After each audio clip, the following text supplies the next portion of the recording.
So let's talk about this sex recession.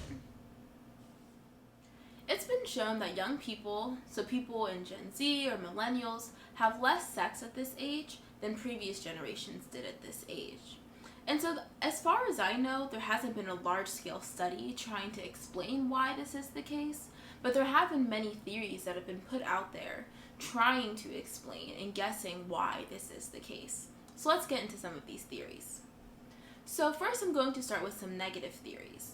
The first of which is economic pressures and stress. Young people are stressed out, they have a lot on their mental plate, and for that reason, they don't go out and make these sexual connections with other people.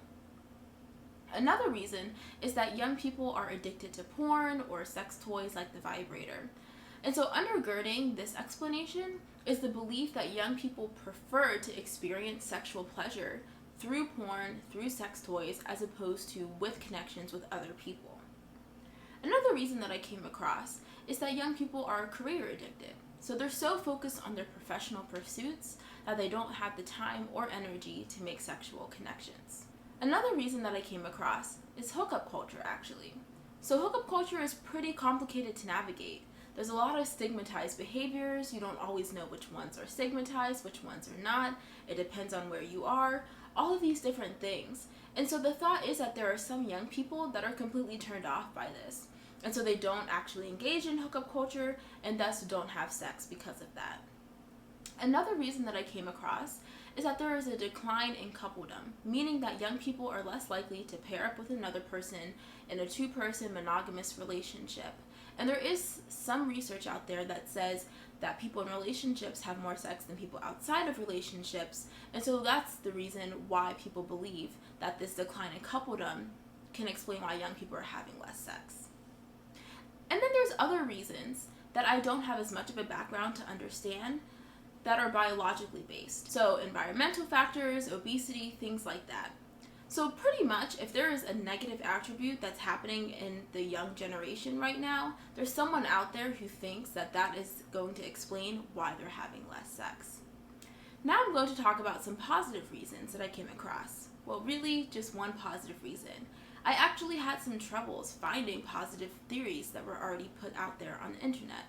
And this one positive reason is the belief that there is less pressure to have unwanted sex right now. And for that reason, people are having less unwanted sex. Now, I'm not exactly sure if this is true, if there really is less pressure to have unwanted sex. But if it is true, then this would be a good thing. There are more people in previous generations having unwanted sex, and there's less people in this generation that are having unwanted sex.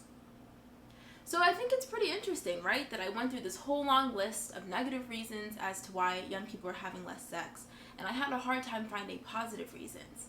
And this goes back to a previous video that I made about the conflation between sex frequency and quality of intimate life. So if you're someone that believes that less sex means poor intimate connections, then when you hear that young people are having less sex, you're going to automatically start searching for negative reasons to explain why this is the case.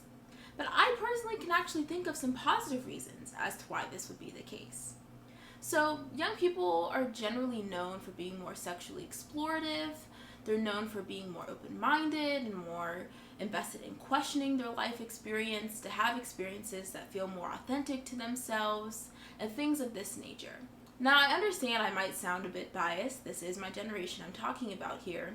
But there are some things that do support what I'm saying, such as more young people identifying as non-straight than in previous generations, and there being more practicing of ethical non-monogamy amongst young people. This supports the whole idea that young people are more sexually open-minded and explorative. So if this is the case, then I can think of a handful of positive reasons that come out of this. The first of which is that perhaps young people are having more satisfactory sex, and so they don't have to have so much of it because they're more satisfied from the sex that they are having. Another reason is that young people have found more ways to build and foster intimate connections with people that don't just rely on sex or don't mostly rely on sex. So there's just all these other ways to intimately connect, and sex is only one of them, but it's not necessarily the main or the central one. And the last idea that I thought of is that we're more accepting of asexual identities and experiences. And so to go back to a previous explanation that I mentioned earlier, there are less people in this generation having unwanted sex. So who knows which of these explanations are correct? Probably many of them are correct. But the point is that, again, we see this conflation between sex frequency with the quality of intimate life.